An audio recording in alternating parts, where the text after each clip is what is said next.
وہ بیوقوف نہیں بلکہ حد درجہ چالاک اور بیوقوف بنانے کے ماہر ہیں۔ عوام سے لے کر خواص تک سب کے ہاتھ میں الگ الگ لالی پاپ دے رکھا تھا، لیکن اب ہر حوالے سے ثابت ہو گیا کہ وہ مسیحا نہیں بلکہ بہت بڑے کھلاڑی اور مداری ہیں۔ تاثر یہ دیا تھا کہ انہیں ذاتی آرام عزیز ہے، ذاتی مفاد اور نہ ذاتی انا۔ جو کچھ کریں گے ملک کے لیے کریں گے، لیکن واضح ہو گیا کہ ان کی سوچ ذات سے شروع ہوتی ہے اور ذات پر ہی ختم ہوتی ہے۔ ذاتی ضرورت ہو تو وہ لبرل بن جاتے ہیں، ذاتی مفاد کا تقاضا ہو تو مذہبی کارڈ استعمال کرنے لگتے ہیں۔ یہ تک نہیں سوچتے کہ مذہبی کارڈ کا استعمال اس وقت ملک کے لیے کتنا تباہ کن ہے۔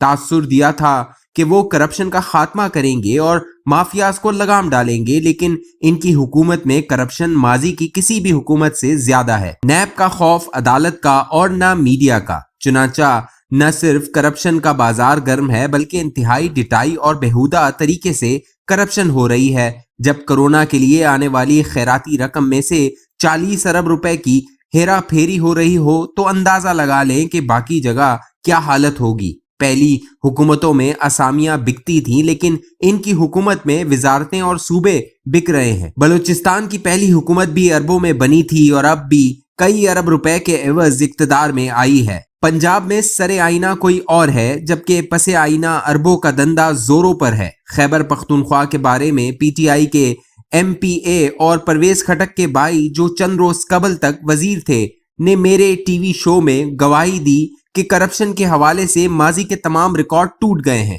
تاثر دیا تھا کہ خودکشی کر لوں گا لیکن قرضہ نہیں لوں گا، دعویٰ تھا کہ امداد کی بھیک نہیں مانگوں گا، لیکن اتنی بھیک مانگی کہ اب سعودی عرب جیسے دوست بھی مزید خیرات یا امداد دینے کے بجائے قرضہ دے رہے ہیں، اور وہ بھی سخت ترین شرائط پر۔ قرضے اتنے لیے کہ ماضی کے تمام ریکارڈ ٹوٹ گئے۔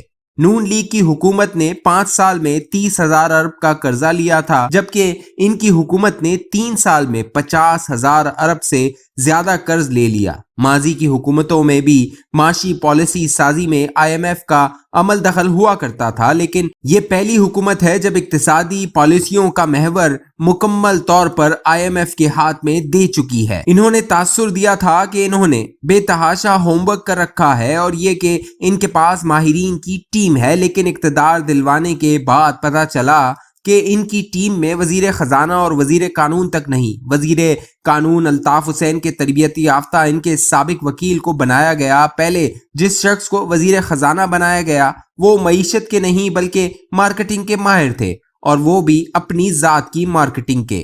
چنانچہ انہوں نے تباہی کی بنیادیں رکھ دی اور اب ان کے ذریعے سی پیک وغیرہ کا بیڑا گرک کیا جا رہا ہے۔ پہلے زرداری کا ایک وزیر خزانہ باہر سے منگوایا گیا اور اب ان کا دوسرا وزیر خزانہ ان کے خزانے کو چلائے گا۔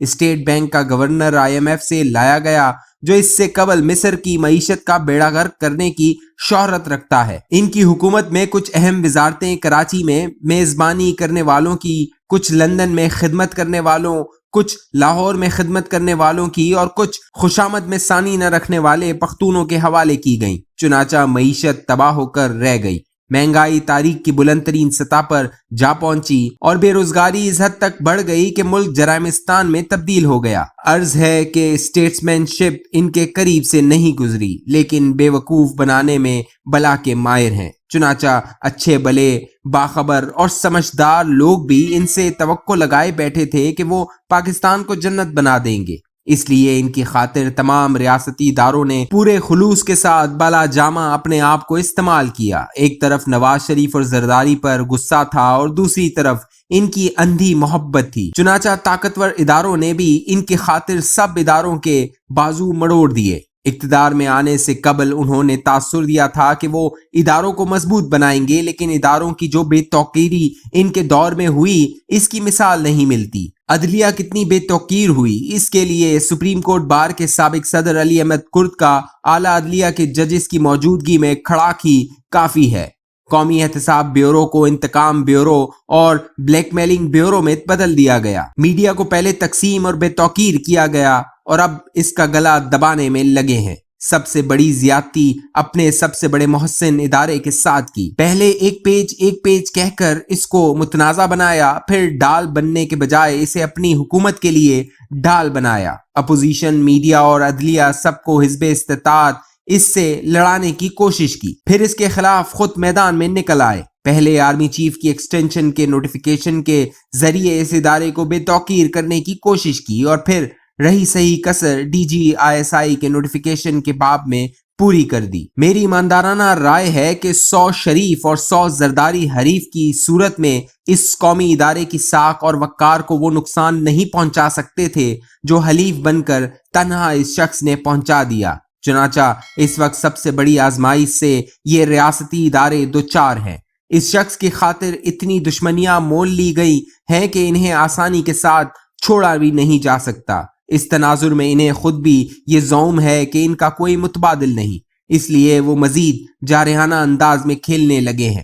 ریاستی اداروں کے لیے تحریک کا سب سے بڑا بوجھ بھی بن گئے ہیں، لیکن ساتھ ساتھ مجبوری بھی. دوسری طرف اپوزیشن اتنی نکمی، تقسیم اور غیر مستقل مزاج ہے کہ خود کوئی متبادل رستہ نکال کر اداروں کے سامنے پیش کرنے کی بجائے اس انتظار میں بیٹھی ہے کوئی اور اس کی واپسی کا خاکہ تیار کر دے جس میں وہ صرف رنگ بھر لے.